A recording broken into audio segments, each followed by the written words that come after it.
one of your deans. Megan gave you announcements. Last time, I'm going to say announcements again because I can't hear you. No? Okay. No? Announcements? All right. Announcements are the same as they were last time. We have a Chaplains Hour on Wednesday the 22nd, and that'll be released in the morning. And small groups are at 8:30, and then we have closing circle at 10 o'clock. Heads up, I was part of the closing circle this time, so I hope you come to see it. All right. Catch you on the flip side. Bye. Oh, hey, campers, one more thing. This is something I really missed from camp, so let's see if we can do it. Ready? Institute! How do you feel? We feel good. Oh, we feel so good. Well, we did it. Catch you on the flip for real.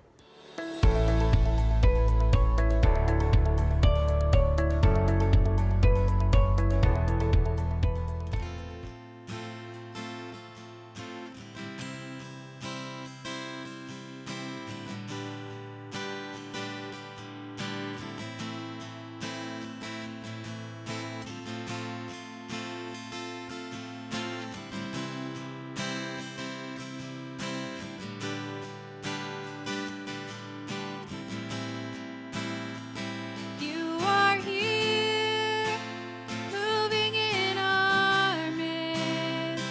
I worship you. I worship you. You are here, working in this place. I worship you.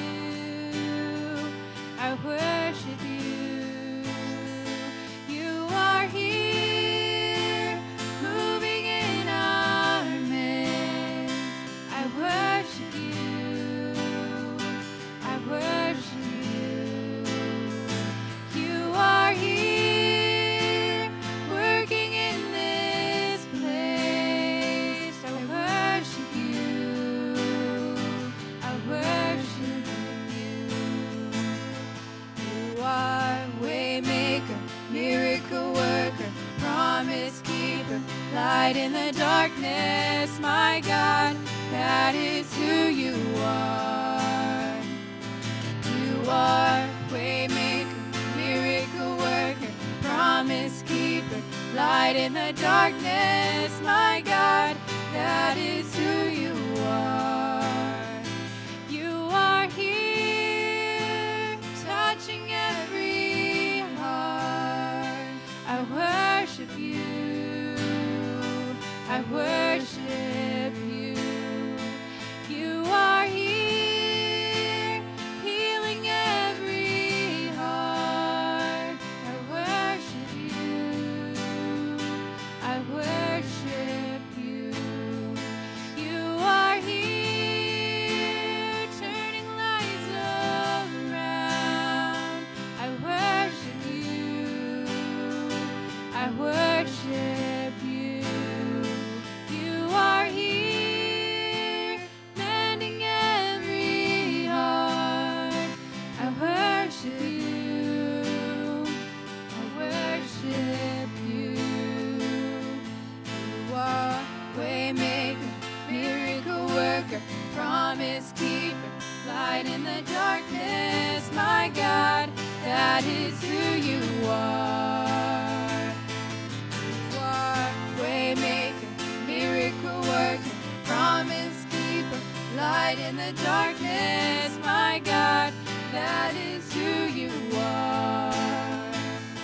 You are waymaker, miracle worker, promise keeper, light in the darkness. My God, that is who you are.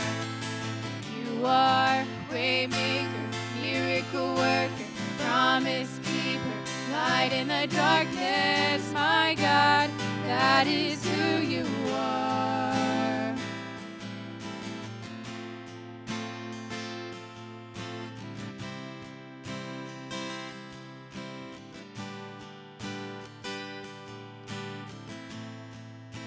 And that is who you are. That is who you are. That is who you are.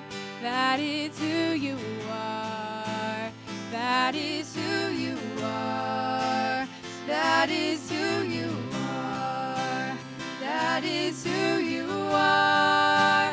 That is who you are. You are waymaker, miracle worker, promise keeper, light in the darkness, my God.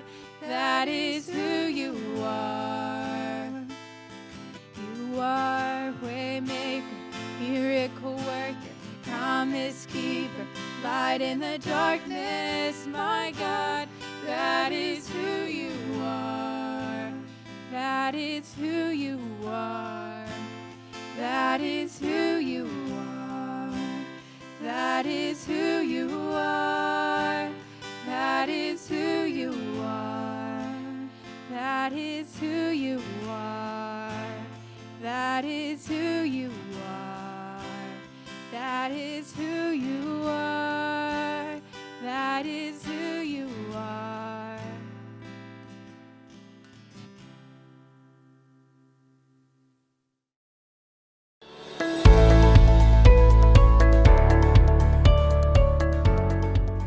Lord, prepare me to be a sanctuary, pure and holy, tried and true.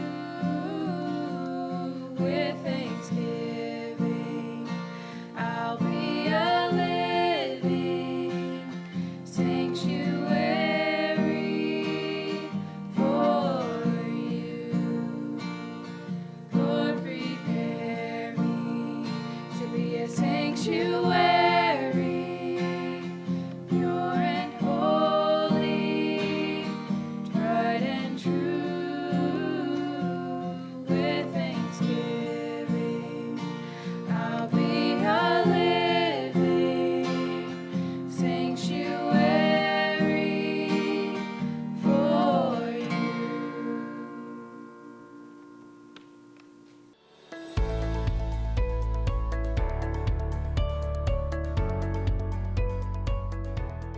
Hi friends, welcome to my backyard and to a fireside 90-degree day. I wanted to take an opportunity to have a s'more, since those who packed the Lakeside Institute bags put them in here, and so I will look forward, when I'm done here, to having my s'more as a reward. Today we're on Resilience Part 3. You probably know that civil rights icon John Lewis died late Friday night. John Lewis was a 17-time congressman from Georgia. That's 34 years working in the legislature. His commitment to justice and nonviolence took him from an Alabama sharecropper's farm to the halls of Congress, from a segregated schoolroom to the 1963 March on Washington as one of 6 speakers, and from the beatings of a state trooper to receiving the Medal of Freedom from the first African-American president of the United States. He was in the Nashville student movement while in seminary and an organizer of the lunch counter sit-ins. While in school, he attended nonviolence training at a Methodist church. He was one of the first Freedom Riders, and he nearly lost his life on the Edmund Pettus Bridge. He was arrested 40 times while in the movement and 5 more times in his years in Congress. He was a Baptist minister, and his oration skills showed that mastery. Like his friend, Dr. Martin Luther King Jr., he was a drum major for justice. And he saw his 2 friends in the movement, close friends, be gunned down within 2 months of each other in 1968, Dr. King and Robert Kennedy. They were all fighting for the same things. Lewis devoted his life to public service. He was often called the voice of conscience in Congress. And all of what he did and said and fought for came from his understanding of the ideals stated at the founding of our nation, and from the premise that sings throughout Scripture that humankind is made in the image of God, that all men are created equal. He devoted his life to the pursuit of realizing those ideals. Many times he could have turned back and stopped, but he could not. He would not. He inspired generations of young people of all skin tones and melanin levels to fight for justice, to build a more just society, to get in good trouble for the sake of others. Today, this weekend, especially when I think of being resilient, I think of John Lewis.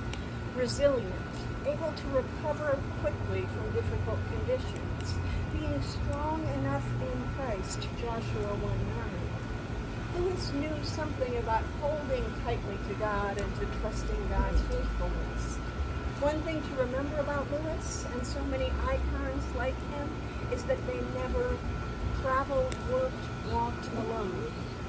They always had companions on the journey, and they were grounded in prayer and a lived-out understanding of the love and justice of Jesus.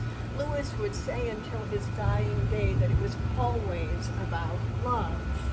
They also knew that they might not get to the end, they might not accomplish their goal, but they pressed on in faith and in faithfulness.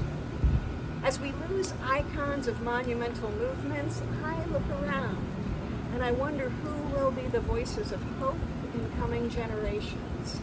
I wonder who will cast a vision for something beyond what our troubled days are at this moment.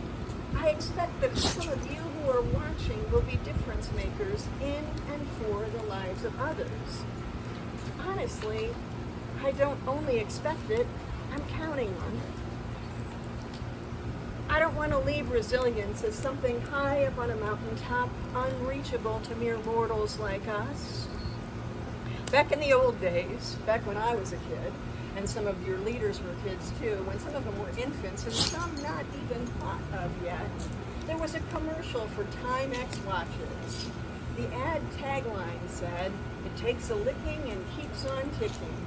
The ads would show the watches being tested against paint mixers and jackhammers and washing machines and dishwashers and water smears and even an 87-foot cliff dive in Acapulco, Mexico.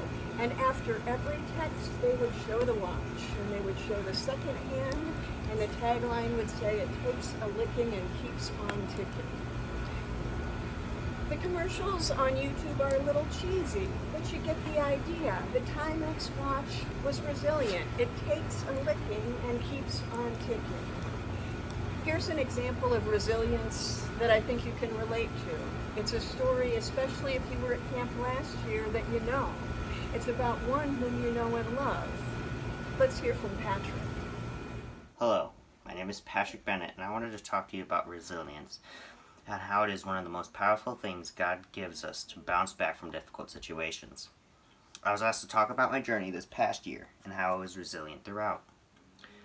I'd like to start it off with using a Bible verse. It comes from James chapter 1, verse 12. It says, "Blessed is the man who remains steadfast under trial, for when he has stood the test, he will receive the crown of life, which God has promised to those who love him."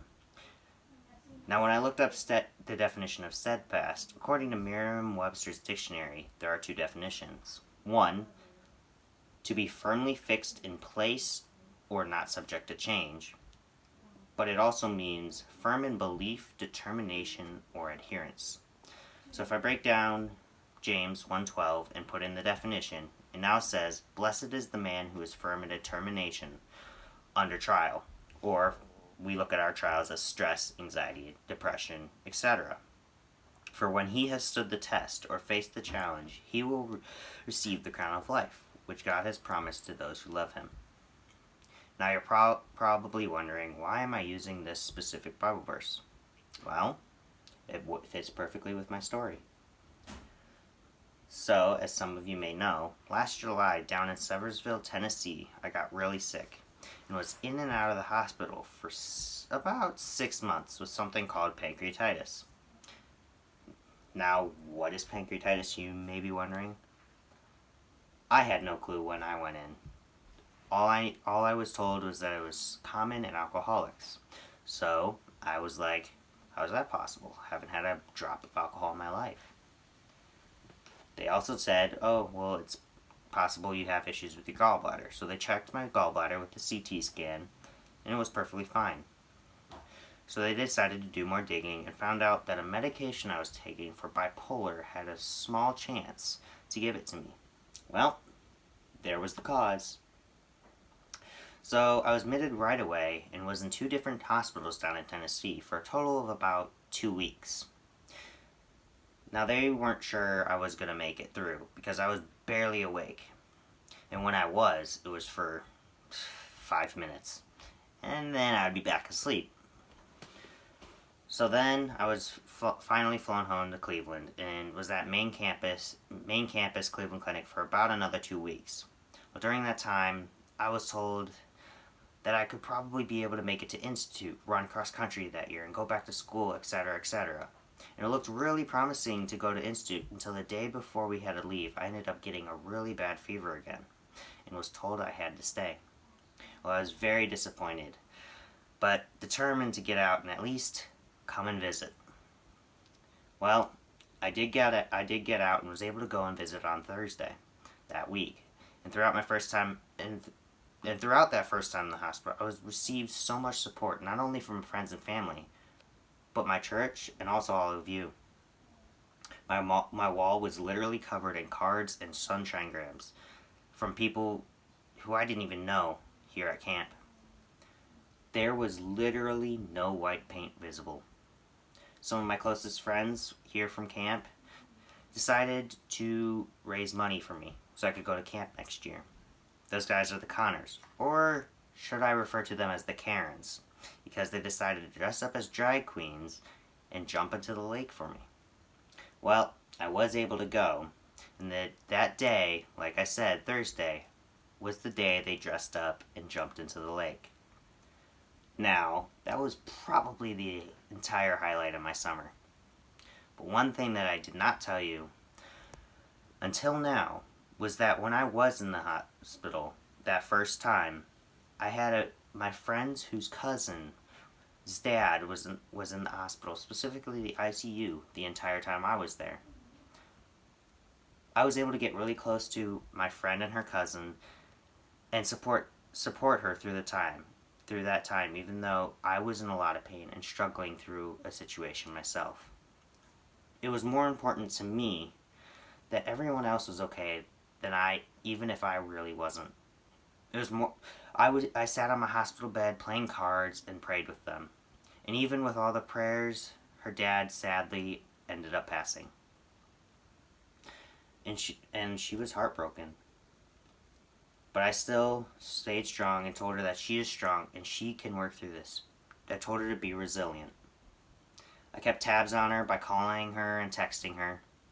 So, this Father's Day, being the first time without her father, I reached out and I asked her how she's doing.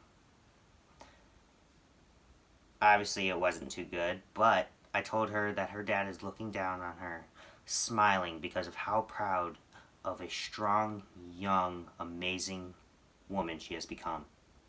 Now, this was only part of my story, but I'm not really going to tell you much more of it because really it was all the same for another 5-ish months. But what matters most is that I was resilient through this time and didn't let it tear me down.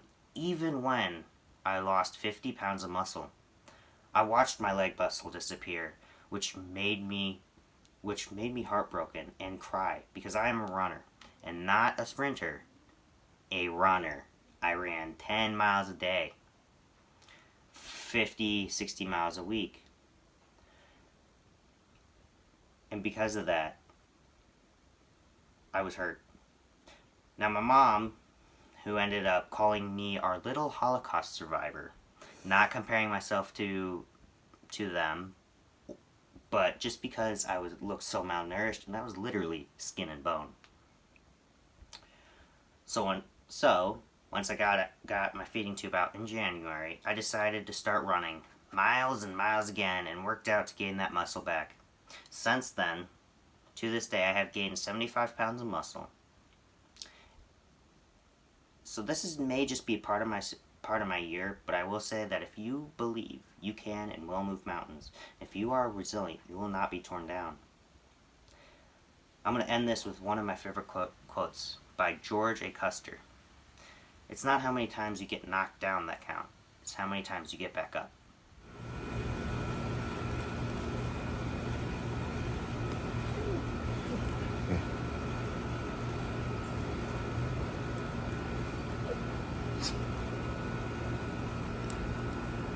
When we talk about being resilient, about being able to bounce back, being able to recover quickly from difficult conditions, we can often think of those in extreme circumstances like John Lewis, and of all the champions of civil rights, even human rights. And friends, we can think of Patrick, who faced a health crisis we can't imagine, and his friend who lost her dad while Patrick was sick, and Patrick tried to encourage her resilience.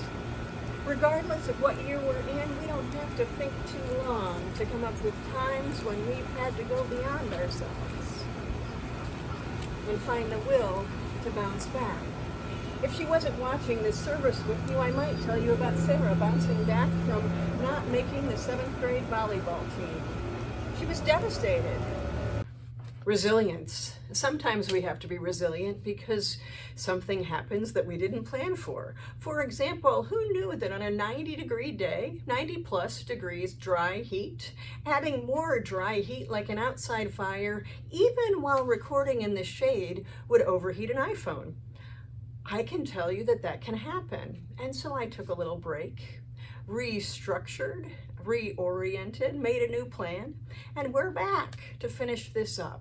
Now, Sarah can tell you ugly stories about me and technology, and I want to tell you that I didn't have those experiences, thanks be to God, because I'm more comfortable with where I am with this now. Anyway, when we talk about being resilient and being able to bounce back, being able to recover quickly from difficult conditions, sometimes we can think about those highly resilient people like John Lewis and civil rights icons, or friends we have who've been through terrible illnesses like Patrick and really truly trauma in the hospital. Regardless of what year we're in, we don't have to think too long to come up with times when we've had to go beyond ourselves and find the will and the strength to bounce back. I can tell you about Sarah when she was playing volleyball in junior high. That kind of came out of the blue. She hadn't done it. She tried out for 7th grade and she didn't make the team, and she was devastated. You probably know that many of the kids had been playing for years by then. I didn't know that. We didn't know that. So we made a commitment to get her some lessons and get her some help and get her some training so that she could get back on it and try out in 8th grade. Well, she made the 8th grade team and she made the 9th grade team.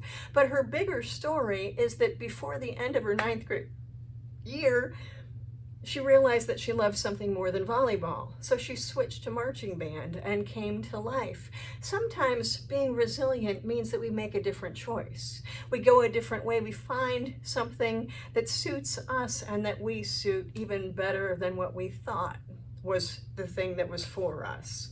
Resilience is your ability to bounce back and to withstand adversity and grow despite life's downturns. But resilience isn't a trampoline when you're down one moment and you're up the next. It's more like climbing a mountain without a trail map. It takes time, strength, and help from people around you. And there are usually plenty of setbacks along the way. But eventually you get to the top, or closer anyway, and you can look behind you and see all the places that you've been. One doctor said resilience is the core strength you use to lift the load of life. The core strength that you use to lift the load of life. We develop our resilience as we go through and get through tough times. We might be like Jacob, called to a task that we think is beyond us, beyond our knowledge, our skill, our strength, our capacity. And truly, we might be right. But we can lean into the task rather than away, and lean into the resources we have, including the people who give us the task and our support systems and our network. Many who are in worship with us right now. We can do more than we dream or imagine.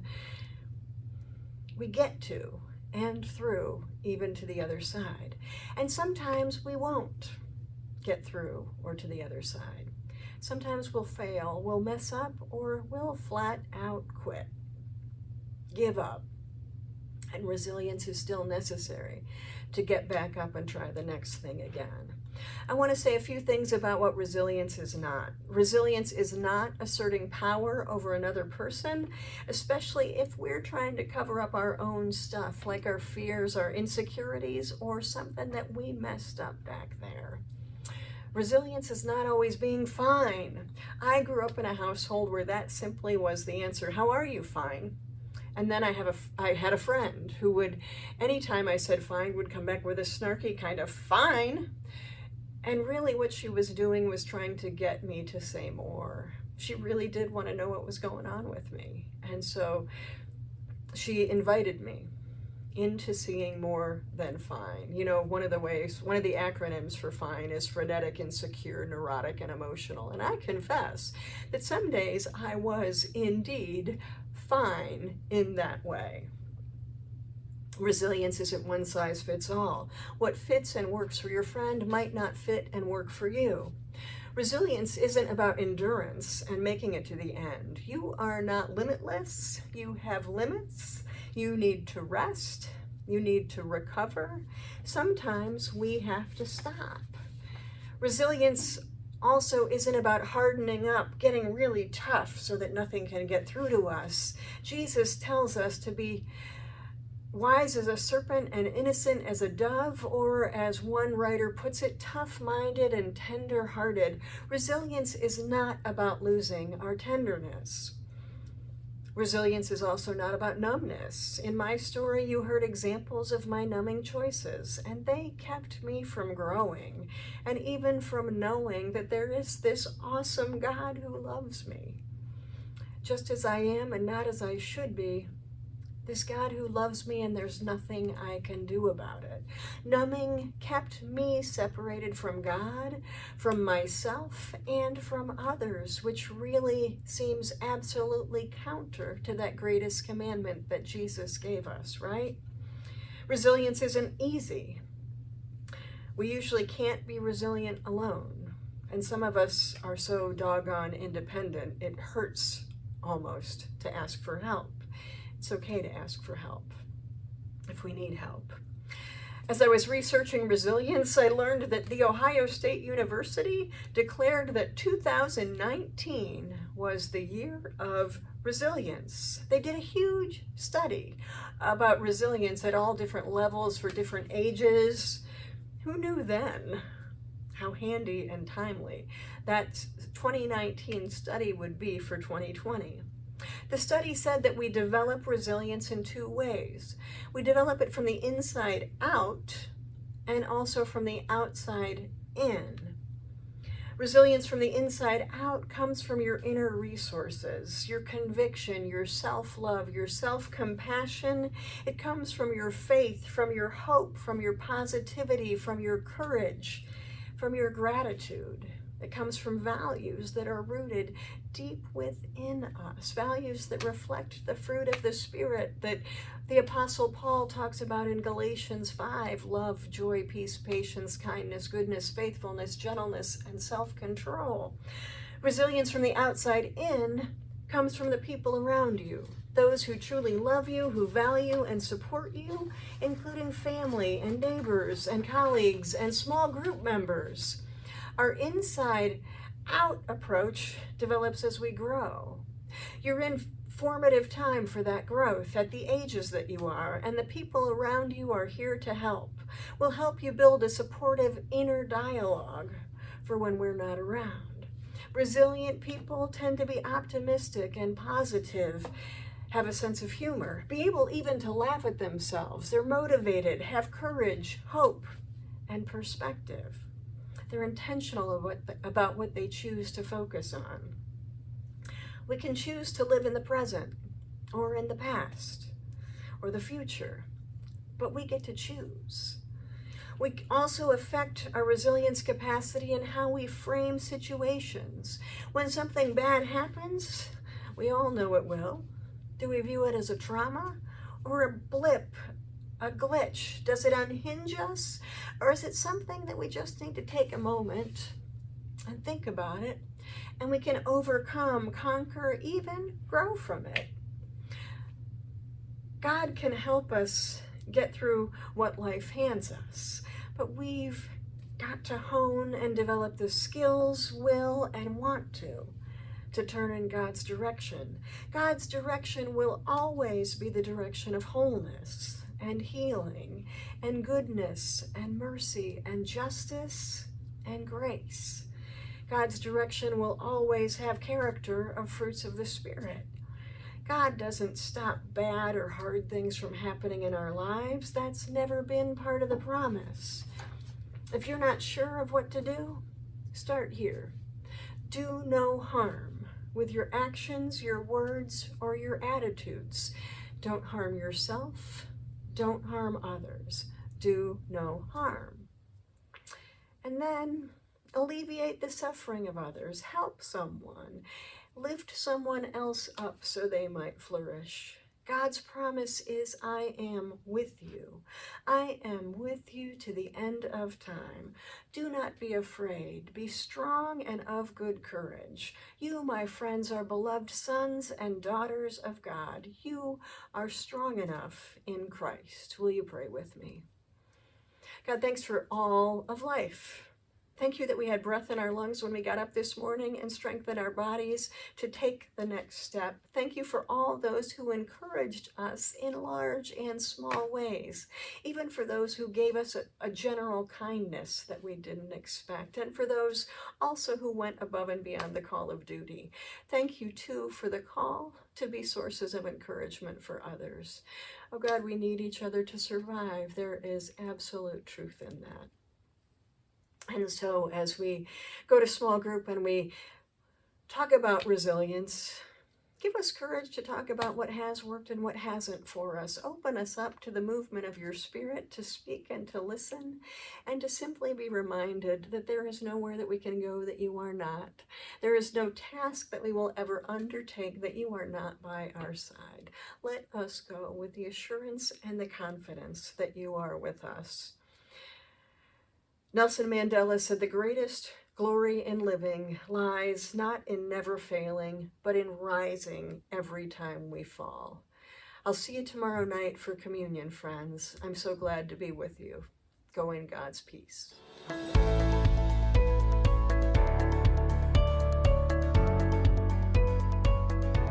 All right, Lakeside, God is good. All the time. All the time. God is good. All right, a couple last things as we close out Chaplain's Hour this evening. Don't forget that tomorrow night, Thursday, is our closing communion service. Communion starts at 8 p.m. and it will be live streamed. So you need to be on the YouTube channel at 8 p.m. on Thursday night, and bring your communion elements from the Lakeside bag that you got or box. If you are participating and you're not registered for camp, you are welcome to join us and participate as well. Find yourself some bread and some juice of some kind, and join us for communion on Thursday night. After communion is over, those of you in camp, we have a final closing small group session at as soon as communion is over, 9 o'clock-ish, something like that, as soon as it's over. We'll see you on Thursday too. Good night.